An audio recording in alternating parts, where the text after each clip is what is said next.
Figure 2 shows a sketch of the part of the curve with the equation g of x is equal to x squared times 1 minus x e to the minus 2x, where x is greater than or equal to 0.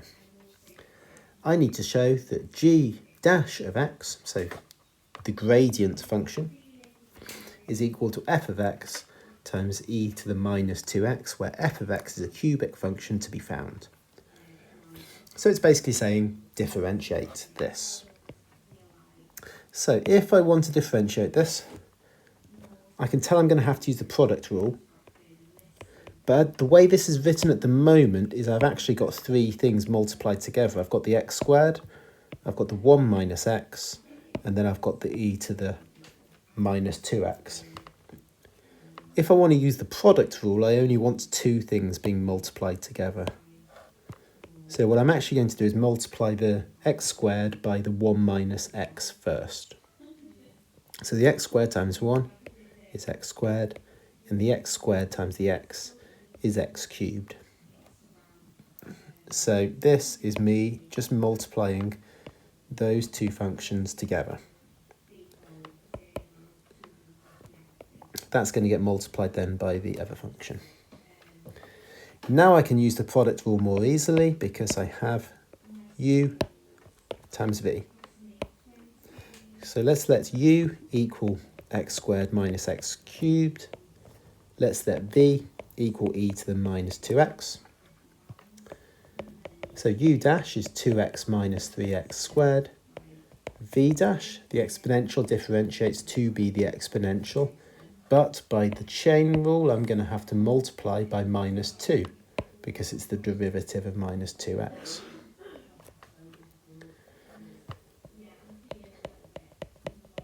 Applying the product rule then, I've got my u dash times v.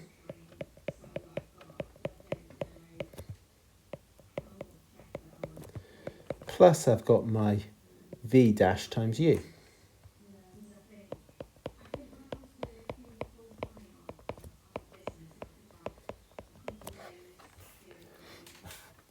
I now just need to simplify this and make it look like this, the f of x times e to the minus 2x, where f of x is a cubic function.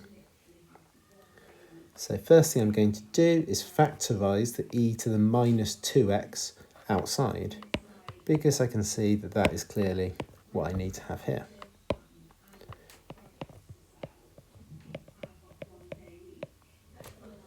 So that's going to leave me with a 2x minus 3x squared from the first term. Then it's going to leave me with a minus 2 lots of the x squared minus x cubed.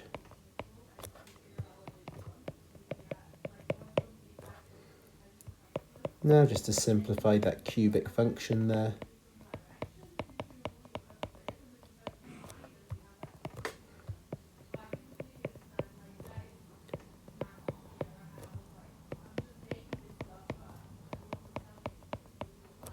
There we go. So that is my answer for part A. Moving on to part B now then. It says hence, so using what we just did, find the range of g. Now remember, the range is the set of y values that your function can take.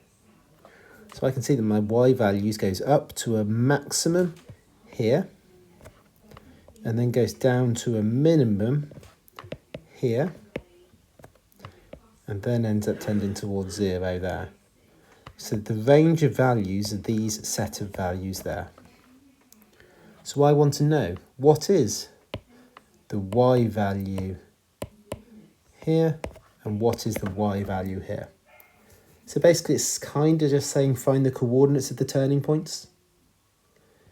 So the turning points at both this point here and this point here is when the gradient is equal to 0. So we can take our answer from part A, our gradient function, and make it equal to 0.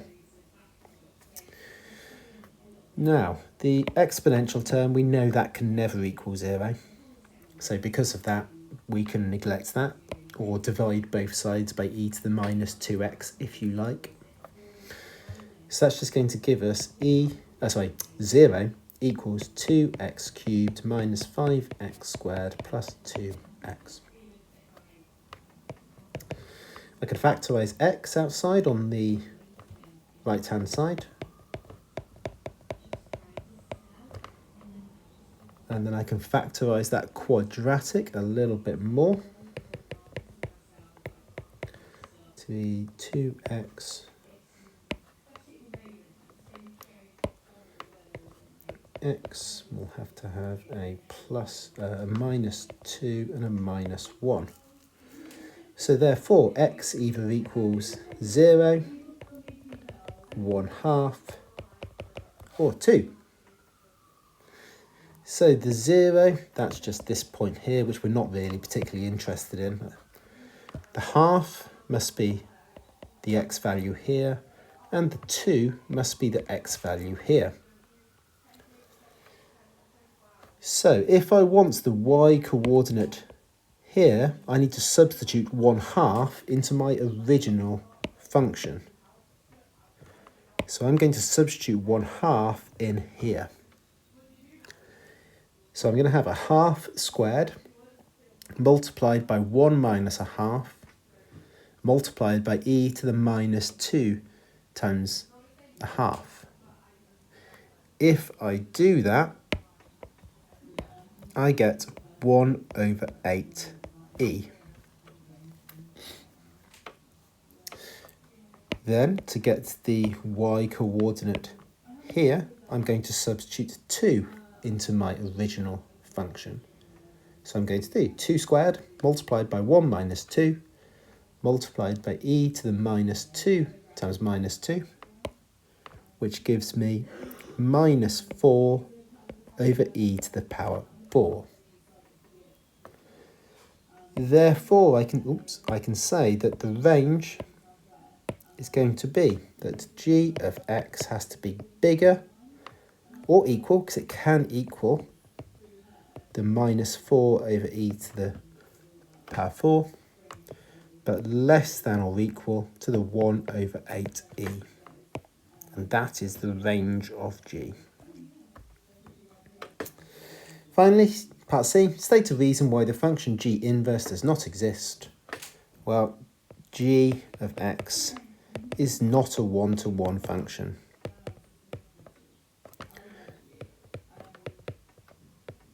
It's a many-to-one function. Therefore, its inverse does not exist.